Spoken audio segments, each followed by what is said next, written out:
Je m'appelle Bruno Grasser, je viens de Strasbourg, j'y ai mon atelier.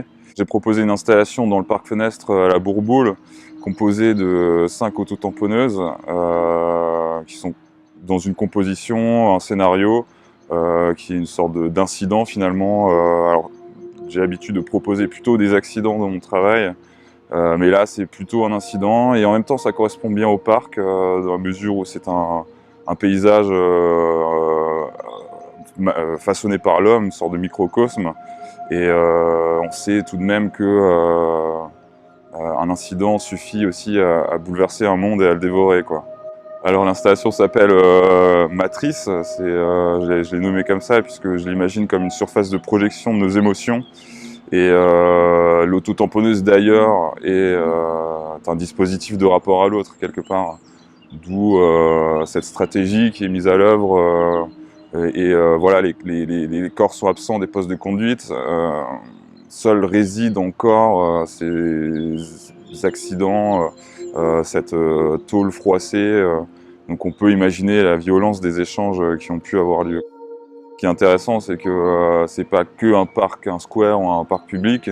Et, il y a aussi des attractions, notamment pour les enfants, un petit train Far West, des toboggans et effectivement au loin ce funiculaire, même s'il ne fonctionne plus aujourd'hui. Donc voilà, quelque part cette espèce de composition foraine entrait bien en dialogue aussi avec ce qui s'y déroule ici. Il s'agit de vraies autotamponneuses. Je suis allé les récupérer du côté de Rennes.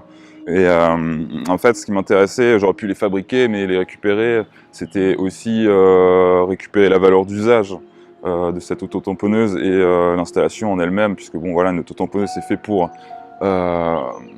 frapper l'autre quelque part quand même si ça reste un jeu, et là en l'occurrence c'est un jeu qui a dérapé quand même.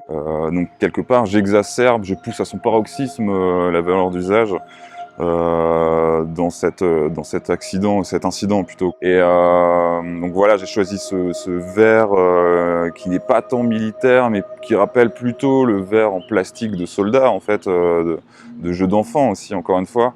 Et tout ça dans l'idée de créer cette dichotomie, cette forme entre chien et loup, où voilà, effectivement, on est dans un jeu d'enfant qui a dérapé en guerre d'adultes, un champ de foire ou un champ de bataille, on ne sait plus vraiment dans quel univers on est. Un des aspects importants de mon travail, c'est de créer des atmosphères qui soient quelque part d'une inquiétante étrangeté, j'aime bien ce terme, et dans des formes qui soient enchantées, mais dans un désenchantement. C'est aussi quelque part un prétexte pour mettre un coup de pied dans une Madeleine de Proust.